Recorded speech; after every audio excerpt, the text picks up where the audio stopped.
আপনাদের আনা হয়েছে।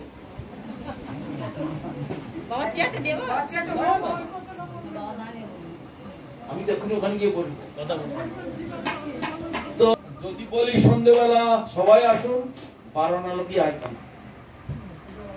সন্ধ্যেবেলা সবাই আসুন, ভালো করে কথাবার্তা হবে। সবাইকে আসবেন? মোটেই। ওই বৃষ্টি ছিল, ওই বাড়িতে রান্না ছিল, শরীরটা ভালো ছিল না, ওই কত রকমের অজুহাত। মানুষের 3টি করে হাত, একটা ডান হাত, বাঁ হাত, আর একটা অজুহাত। ওই দেখতে দেখতে এই বৈদ্যুত হয়ে গেল। তাহলে এই দীক্ষা হচ্ছে আমাদের নতুন জন্ম। ভালো করে সংক্ষেপে জেনে রাখুন, মা বাবা একটা জন্ম দিয়েছে, সে জন্ম তো পশু পক্ষীর মতো। ওই জন্মাচ্চার মরছে, মরছে। এদিকে আসুন, দেখা যাচ্ছে, হ্যাঁ অন্ধকার লাগছে। তাহলে মা বাবা যে জন্ম দিয়েছে, এরকম জন্ম কত দিচ্ছে পৃথিবী জুড়ে? কত কোটি কোটি বার জন্মালো, কোটি কোটি বার মরলো প্রত্যেকটা। সমুদ্রের ঢেউ যেমন শেষ নাই, অনন্ত ঢেউয়ের মতো, সেই রকম অনন্ত কোটি জন্ম আমাদের। কিন্তু আমরা সদ্গুরু চরণাশ্রয় লাভ করে হরিনাম করা, গায়ত্রী জপ করা, ঠাকুরকে ভোগ দিয়ে প্রসাদ পাওয়া, কৃষ্ণ সংসার করা, কটা লোক আছে দেখুন দেখি, হাতে গুনে পাবেন? রান্না হচ্ছে, রান্না হলো, খেতে হবে, তাই সবাই জানে। আলো পড়ছে, মুখটা অন্ধকার।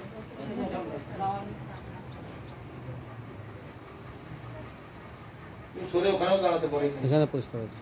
অতএব এই জীবনটা হচ্ছে নতুন জীবন, আর এই জীবন আসল জীবন। অতএব যারা দীক্ষা গ্রহণ করছে, হরিনাম করছে, গায়ত্রী জপ করছে, ঠাকুরকে ভোগ দিচ্ছে, এর সকলের সঙ্গে সমান করলে হবে না। এদের আচার আচরণ সমান নয়, আলাদা কিনা? সাধারণ মানুষের সঙ্গে সবাই কি তিলক করে? কিন্তু এরা তিলক করে। সবাই কি গলায় তুলসী মালা পরে? কিন্তু এরা পরে। সবাইকে হরিনাম জপে? কিন্তু এরা জপে। সবাইকে ঠাকুরকে ভোগ দিয়ে প্রসাদ পায়? তা না। সবাই ঠাকুরকে ভোগ দেয় না, প্রসাদও পায়। সবাই বাজারে গিয়ে সবজি দোকানে যায় না, আগে মাছের দোকান, মুরগির দোকান, সেই দিকে আগে। অর্থাৎ সম্পূর্ণ আলাদা। দেখতে এক সমান হলে কি হবে? আসল ঘটনা কিন্তু আলাদা। সেই জন্য আমাদেরকে নতুন জীবন লাভ করা। গুরুদেব কৃপা করে জগতে এসেছেন এই জীবের উদ্ধার লাগি। কোটি কোটি জীব, জীবের উদ্ধার লাগি নন্দসুত হরি এই জগতে বিচরণ করেন গুরু রূপ ধরি। সেই গুরুদেবই নিত্যানন্দ, গুরুদেবই রাধারানী, গুরুদেবই সাধারণ মানুষ সেজে আমার কাছে এসেছে। মন্দিরের ভিতরে ঠাকুর দাঁড়িয়ে আছে, ঠাকুরের কাছে গিয়ে মাথা কুটে মরলেও ঠাকুর আমার কথা শুনবে না, একটা কথার উত্তর দেবে না। কারো ছেলে মরে গেছে, কারো ছেলেগুলো অসুখ হয়েছে, কারো ঘর বাড়িতে অশান্তি, হাজার সমস্যা নিয়ে ঠাকুর কাছে গিয়ে বলুন দেখি, কোনো কথা বলবে। ঠাকুর কি বলছেন? আচার্যম মাং বিজানিয়াম নাবমন্যত করিছি নো মর্তবুদ্দাশ্রয়ত সর্বদেবময় গুরু। আচার্য কে? আমি। আমি জগতে গুরু সেজে, আচার্য সেজে মানুষের মতো ঘুরে বেড়াই। আমার কথা আমি মানুষ রূপ ধরে ঘুরে ঘুরে সকলকে বোঝাই। একমাত্র যারা সুকৃতিবান, পুণ্যবান, ভাগ্যবান, বহু বহু জন্ম থেকে যারা অভ্যাস করতে করতে এসেছে, তারাই এগুলোকে পছন্দ করবে। সবাই পছন্দ করতে পারে, সকলের কাছে রুচি হয়। যেমন একটা সংক্ষেপে ছোট্ট একটা উদাহরণ দিই। কিছু কিছু লোক ওই একটু নেশা টেশা করত, এখন সাধু সঙ্গ পেয়ে নেশা ছেড়ে দিয়ে এদিকে এসেছে। হঠাৎ আবার কিছুদিন পরে, 2-1 বছর পরে এই সাধু সঙ্গ ছেড়ে দিয়ে হঠাৎ অসৎ সঙ্গ পড়ে গেছে, পরে সেই নেশাগুলো আবার করছে। কেন? ওর খুব ভালো লাগছে, কেননা আগে থেকে খাওয়ার অভ্যাস ছিল, তাই না? আগে থেকে খাওয়ার অভ্যাস ছিল, সেই জন্য এখন বিড়ি খেতে, গাঁজা খেতে, মদ খেতে খুব আনন্দ পাচ্ছে। কিন্তু তার কোনোদিন অভ্যাস নেই, তার গন্ধেতেই ঘুমিয়ে আসে, তাই না বলো? তেমনি যাদের পূর্ব জন্মের থেকে হরিভজন করার অভ্যাস ছিল তাদের এগুলো খুব ভালো লাগে। তাই বিরাট ভাগবতামৃতে বলছে, যেন জন্ম সতেই পূর্বং বাসুদেব সমর্চিত তন্মুখে হরি নমানি সদা তিষ্ঠন্তি ভাগ। তিনি শত শত পূর্ব জন্ম থেকে ভগবান বাসুদেব মানে কৃষ্ণ তার পূজা করেছে, সেবা করেছে, নাম গুণগান কীর্তন করেছে, হরিনাম করেছে, তার মুখে হরিনাম উচ্চারিত হবে এই জন্ম, অন্যের মুখে হবে না। আমরা বড় বড় অনুষ্ঠানে দেখেছি উচ্চ স্বরে হরিনাম করছি, সকলকে বলছি তোমাদের কাছে হাত জোড় করি, সবাই হরিনাম করো, সবাই হরিনাম করো। পারানা লোকই করছে না, চুপ করে দাঁড়িয়ে আছে, মুখ বন্ধ করে শামুকের মতো মুখটা মতো ধরে। কিন্তু সবাই করছে, নিজে একটু করলে আর কি আছে, কেউ তো দেখছে না, লজ্জা লজ্জা কি আছে, তবু তাদের মুখে আসবে না, করতে পারে না, অসহ্য বিরক্ত বোধ করে। তার মানে পূর্ব জন্ম থেকে হরিনাম করার অভ্যাস নাই, অভ্যাস ছিল না। এই জন্মে যারা হরিনাম করছে তারা মহাভাগ্যবান, মহা শাস্ত্রীতে হাজার হাজার প্রমাণ এগুলো পাওয়া যায়। এমনকি প্রত্যেকের বাড়িতে সাংসারিক অশান্তি রয়েছে, বলুন আছে কি? ভাগবতে বলছে, এই কলি সন্তরণ উপনিষদ বলে একটি আছে, কলি সন্তরণ উপনিষদ, সেখানে রয়েছে যে সর্বরোগ উপশমম সর্ব উপদ্রব নাশনম শান্তিদম সর্বনিষ্ঠানাম শ্রীহরের নামানুকীর্তন। সমস্ত রকমের রোগ ব্যাধি থেকে মুক্তি করে দেবে হরিনাম করিলে, কোন রোগ ব্যাধি তার কাছে এসে দাঁড়াতে পারবে না। সর্বরোগ উপশমম সর্ব উপদ্রব নাশনম, সমস্ত রকমের উপদ্রব তার থেকে দূরে চলে যাবে। সর্বনিষ্ঠানাম শান্তিদম শ্রীহরের নামানুকীর্তন, সংসারের সমস্ত অশান্তি সব হরিনামকে আশ্রয়। কত লোক আমার কাছে বলে যখন থেকে হরিনাম করছে না বাড়িতে এখন ঝামেলা হচ্ছে। অবশ্যই এক একজন বাড়িতে হরিনাম করতে লাগলে, দীক্ষা নিলে অশান্তি হবেই। কেন হয় এ বিষয়ে আমাদের গুরু মহারাজ বলতেন, বিরাট একটা জঙ্গল, সেই জঙ্গলের পাশ দিয়ে ডেলি হেঁটে স্কুলে যান, অফিসে যান, বাড়ি আসেন, হাট বাজার করেন। বিশেষ কিছু জীবজন্তু জানোয়ার দেখা যেত না, কখন একটা ইঁদুর, কখনো একটা বেজি, কখনো একটা পোকামাকড় দেখা যেত। কিন্তু সেই জঙ্গলেতে যখন আগুন লাগিয়ে দেওয়া হলো বা কোনো কারণে আগুন লেগে গেছে, তখন দেখা যাচ্ছে সেই জঙ্গল থেকে বড় বড় অজগর, বড় বড় বাঘ, সিংহ, ভাল্লুক সব বেরিয়ে আসছে জঙ্গল। কেন? যে আগুন ধরিয়ে দিয়েছে, আর ওখানে থাকা যাবে না। তাই হরিনামের আগুন যখন ভিতরে লেগে যাবে তখন চারিদিকে অশান্তি শুরু হয়ে যাবে। কিছুদিন হবে, আস্তে আস্তে আস্তে আস্তে আস্তে আস্তে আবার দমন হয়ে যাবে। আশেপাশে লোকেরা টিটকালি করবে, নিজের ভিতরেও অশান্তি লাগবে, ও ঘরে ঘরে স্বামী স্ত্রী, ছেলে বাপ বেটা, সংসারের ভাই বন্ধুদের সঙ্গে অশান্তি হতে থাকবে। কিন্তু কিছুদিন হবে, যে যত নিষ্ঠা সহকারে হরিনাম করবে, ওই হরিনামের প্রভাবে আবার সব চলে যাবে। বিদায় গৌর কৃষ্ণ প্রেমানন্দে, হরি হরি বল।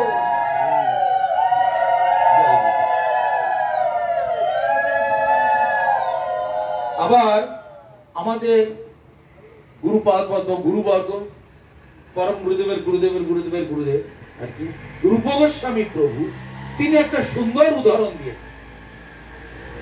একটা জন্ডিস বলে একটা রোগ আছে না আপনাদের জগতে, হয় না জন্ডিস? জন্ডিস রোগের ওষুধটা কি বলুন তো? জন্ডিস রোগের ওষুধ ডাক্তারের কাছে যেতে হয় না, ডাক্তারের জন্ডিস আসতে পারে না। জন্ডিস রোগের ওষুধ হচ্ছে মিশ্রির শরবত, আখের রস, ঠান্ডা জিনিস, লেবু চিনি জল করে শরবত, আর তেল ভাজা ভুজি এসব খাওয়া নিষেধ। ভালো করে গল্পটা শুনুন, খুব সুন্দর গল্প। তো জন্ডিস রোগের ওষুধ হচ্ছে ঠান্ডা জিনিস, শরীরটাকে শীতল রাখবে যে জিনিস। আর জন্ডিসটা হয় গরম থেকে, লিভার অকেজ হয়ে পড়ে, উগ্র খাবার আদি যখন খায় তখন এরকম। তো জন্ডিস রোগের ওষুধ হচ্ছে মিশ্রির শরবত। সেই মিশ্রির শরবত রুগীকে দিলে একেবারে একটু খেতে না খেতে বমি করে ফেলে। ওরে বাপ রে বাপ, কি তেতো! আরে মিশ্রির শরবত আবার তেতো লাগে নাকি? আখের রস মিশ্রির শরবত কোন তেতো লাগে? মিষ্টি তো, কিন্তু রুগীর কাছে এত তেতো কেন? ওই রোগ মানে শত্রু, আর এখানে হচ্ছে তার দুশ্মন, দুজন শত্রুর বিরোধীতে দুজন এখন লড়াই করছে। মিশ্রি হচ্ছে তার ওষুধ, ওষুধ আর রোগ দুজনে এখন মারামারি করছে। এর বমি হয়ে যাচ্ছে, খেতে পাচ্ছে না, জোর করে হাত পা ধরে চেপে ধরে জোর করে বুকের মধ্যে ঢোকাও, দুটো চারটে করে করে খাও। কিন্তু প্রথম প্রথম প্রচন্ড তেতো লাগে, 2-4 দিন পরে হালকা তেতো লাগে, একটু কমে যাবে। জোর করে খাও না, ডাক্তার বলছে জোর করে খাও। 2-4 দিন পরে আর একটু কমে গেল, তবু তেতো লাগছে হালকা, আরো 2-4 দিন খাও। খেতে খেতে খেতে খেতে খেতে খেতে দিন 15 পরে দেখা যাচ্ছে আর বেশি তেতো লাগছে না, হালকা হালকা মিষ্টি লাগছে। তারপরে 3 সপ্তাহ কেটে গেল, আস্তে আস্তে আস্তে আস্তে 3-4 সপ্তাহ পরে ফার্স্ট ক্লাস মিষ্টি লাগছে। তার মানে ভেতরে ভেতরে রোগটা আমার কিন্তু চলে গেল, ভালো হয়ে গেল। এটা রূপকোষায় পূর্বে এরকম উদাহরণ দিতে। তা জন্ডিস রোগীদের ওষুধের মতো এই জিনিসটা সচরাচর সকলের ভালো লাগবে না, কিন্তু স্বীকৃতি থাকলে আর যদি আশেপাশে সাধুরা তাদের বোঝাতে পারে, তাদের কথায় যদি তার একটু উন্নতি হয়। কিন্তু উন্নতি হওয়া না হওয়া, বোঝা না বোঝা, সবটা নির্ভর করছে নিজের পূর্ব স্বীকৃতির বলে। পূর্ব স্বীকৃতির বলেতে সদ্গুরু চরণাশ্রয় লাভ করা যায়। পূর্ব স্বীকৃতি যার যেমন, সেই রকম গুরুও প্রাপ্তি হয়। সেই জন্য আমাদের কীর্তনে তো বলা আছে, চক্ষুদান দিলা যেই, জন্মে জন্মে প্রভু সেই। জন্ম জন্মান্তরের সম্পর্ক এটা। স্কুলে পড়লেই সবাই এমএ পাস করে যায় না, কেউ পাঠশালায় পড়লো, কেউ হাই স্কুল পর্যন্ত গেল, কলেজে গেল না, ইউনিভার্সিটিতে গেল না, বা কেউ আর উচ্চ শিক্ষা থেকে এগোলো না, তাই সব বড় এমএ পাস হয়ে গেল না? হয় না। সেই জন্য লৌকিক গুরু, রাস্তাঘাটে ঘুরে বেড়ানো গুরু, ব্যবহারিক গুরু, মা বাবাও তো একটা গুরু, দাদু দিদাও তো একটা গুরু। যে কোনো গুরুর চরণাশ্রয় করলে ভবসমুদ্র পার হওয়া যায় না। তার জগতে বেশিরভাগ ক্ষেত্রে দেখা যায় কুলগুরু আর অন্যান্য প্রচলিত যেসব গুরু আছে, আর যেসব গুরুগুলো ওইসব মাছ মাংস খেতে অ্যালাউ করে দেয়, যেসব গুরুগুলো যা করছো করো, হরিনাম করতে হবে না, গলায় মালা করতে হবে না, তিলক করতে হবে না, তুমি যা করছো করো, আমাদের নামে 5টা করে টাকা রেখে দিয়ে প্রতিদিন মাসের শেষে পাঠিয়ে দিই, তোমাদের কোনো অসুবিধা নেই, সব তোমাদের মঙ্গল। এইসব কত রকমের গুরু আছে, এরা কিন্তু আমার কল্যাণ কিছু করতে পারবে না। ঠিক যেমন খিদিরপুরে জাহাজ ঘাটে কেউ গেছেন কোনদিন?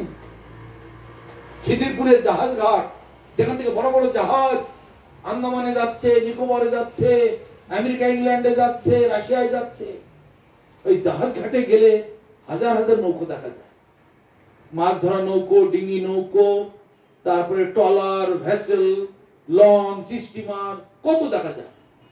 কিন্তু যেতে হবে আমাকে আন্দামান, 1,500 কিলোমিটার দূরত্ব। এইসব নৌকো লঞ্চে চললে কি আমি এই 1,500 কিলোমিটার পাড়ি দিয়ে আমি আমার গন্তব্যস্থলে পৌঁছতে পারবো? একটু ভেতরে ঢুকতে না ঢুকতেই এমন ঢেউ দেবে সব যন্ত্র। কারো ক্ষমতা নেই এই সমুদ্র পাড়ি দিয়ে আমাকে আমেরিকায় পৌঁছে দেবে, কি রাশিয়ায় পৌঁছে দেবে, কি আন্দামানে পৌঁছে দেবে। একমাত্র বিশাল বড় বড় জাহাজ সেখানে আছে, MV Nicobar, MV Harshavardhan, MV Akbar, এরকম একটা নাম। সেখানে 10,000 20,000 লোক চড়ে যাবে, তবু সে জাহাজ জলের উপরেই থাকে। এত বড় বড় ভারী ভারী জাহাজ, লৌহ নির্মিত জাহাজ, শেষ উপরে তোলা যায় না নৌকো। ওই রকম ভারী ভারী যানবাহনের চাপ অনায়াসে এই ভব সমুদ্রের লক্ষ লক্ষ ঢেউকে অতিক্রম করে সে অনায়াসে পৌঁছে দেবে আমাকে গন্তব্যে। সেই রকম গুরুবরণ করতে গেলে সদ্গুরু দেখতে হয়, পরম্পরা দেখতে হয়, কোন ধারায় কোন পরম্পরায় কোন দিক থেকে কিভাবে কানেকশনটা আছে উপরের সঙ্গে, এইগুলো দেখতে, এইভাবে দেখে দীক্ষা গ্রহণ করে। জগতের মানুষ এগুলো বোঝে না, দূর তোমাদের গুরু, তাই আমাদের গুরু তোকে নিরামিষ খেতে বলিনি, আমরা তো খাই, দূর তোমাদের গুরু ভালো, এই তো সব তো এইরকমই দেখি। তার মানে যে মাস্টার মারবে না, যে গুরু মহারাজ মাঝে মাঝে একটা গল্প করতেন, বাবুরাম সাপুরে কোথা যাস বাপুরে, আয় বাবু দেখে যা দুটো কি দুটো সাপ নিয়ে যা, যে সাপের দাঁত নেই চোখ নেই কান নেই, মারে না গো করে না গো ফসফস, মারে না গো ঠোসঠাস, সেই সব জ্যান্ত গোটা দুই আনতো, তেড়ে মেরে ডানটা করে দেই ঠান্ডা। আরে সেই রকম ওই যে সব আমার কামড়াবে না ফসফস করে না, ওই সব নিয়ে আসো খুব মেরে আমি জব্দ করে দিই। তা যে গুরু বা যে মাস্টার মশাই একটু শাসন করবে সেই মাস্টার ভালো না। তাই এই যদি হয় তাহলে আমাদের মঙ্গল কি করে হবে? মঙ্গল দেখতে গেলে একটু আমাদের সংযমের মধ্যে আসতে হবে, একটু আমাদের এগিয়ে নেওয়ার চেষ্টা করতে হবে। আমার গুরু মহারাজ বলতেন, যখন তুমি শুকর হয়ে জন্মেছিলে কত বিষ্ঠার পাহাড় খেয়ে শেষ করেছ, যখন হাতি হয়ে জন্মেছিলে কত জঙ্গল খেয়ে শেষ করেছ, যখন বাঘ সিংহ হয়ে জন্মেছিলে কত তৃণভোজী প্রাণী খেয়ে শেষ করেছ, গরু ছাগল মানুষ ঘোড়া গাদা থেকে শুরু করে সব খেয়ে খেয়ে শুরু করেছ, বাঘ সিংহ হয়ে জন্মেছিলে। যখন জলজন্তু তিমি মাছ হয়ে জন্মেছিলে কত জলজীবকে খেয়ে শেষ করেছ। আর এখন তুমি মানুষ হয়ে জন্মেছ, মায়ের বুকের দুধ থেকে শুরু করে আজ পর্যন্ত কত গোডাউন খেয়ে শেষ করে ফেলেছ, কিন্তু পেট কি ভরেছে? এই তো সকালে এক পেট খেয়ে আসবে, এখন আর ঘন্টাখান হতে না হতেই গেল, মরে গেলাম, তাড়াতাড়ি দেবে, দাও তাড়াতাড়ি দাও। দেখো আমাদের পেট কোনোদিন ভরে না। অতএব প্রতি জন্মে যে কুলে যেখানেই জন্মাই না কেন আমাদের পেট জীবনে ভরবে না। সেই জন্য সদ্গুরু চরণাশ্রয় করে, এটা হচ্ছে জেলখানা, এই কারাগারে যেন আর বারবার না আসতে হয়। নিজের বাড়ি নিজের ঘর সেই গোলক বৃন্দাবনের রাধা গোবিন্দের চরণে যেন আমরা যেতে পারি, এই প্রার্থনা নিয়ে সদ্গুরু চরণাশ্রয় করতে হয়, রাধা গোবিন্দের কাছে আসতে হয়, সাধুগুরু বৈষ্ণবের কাছে যেতে হয়। নিয়ম হচ্ছে, আর অত সস্তায় কিছু পাওয়ার চেষ্টা করলে একটু পরিশ্রম না করলে যেমন অর্থ উপার্জন হয় না, তদ্রূপ ভগবানের জন্য একটু ত্যাগ স্বীকার না করলে আমার কোনো কল্যাণ হয় না। এমনি এরা সবাই হরিনাম করে, এখন গায়ত্রী নিচ্ছে, আর একটুখানি এদের খাটনি হবে, সকালে 5 মিনিট সন্ধ্যে 5 মিনিট একটু ভগবানের জন্য একটু আরাধনা করতে হবে। এটা কিছুই না, ভগবানের আরাধনা করা, ভগবানের সঙ্গে একাত্ম হয়ে যাওয়া। ভগবান আমি তোমার ছিলাম, তোমার আছি, তোমার কাছেই আমি আছি, তুমি আমাকে তোমার চরণে রেখো, এই তো তার মনেটা কি। তখন গুরু মহারাজ বলছেন, মালায় জপ করার মানে হলো কৃষ্ণের সঙ্গে যুক্ত হয়ে থাকা, কৃষ্ণের সঙ্গে আমরা জুড়ে আছি। হরে কৃষ্ণ মানে রাধা কৃষ্ণ, তো হরে কৃষ্ণ কৃষ্ণ কৃষ্ণ হরে হরে, হরে রাম রাম রাম হরে। তার মানে রাধা কৃষ্ণ কৃষ্ণ কৃষ্ণ রাধা রাধা, রাধা রাম রাম রাম রাধা।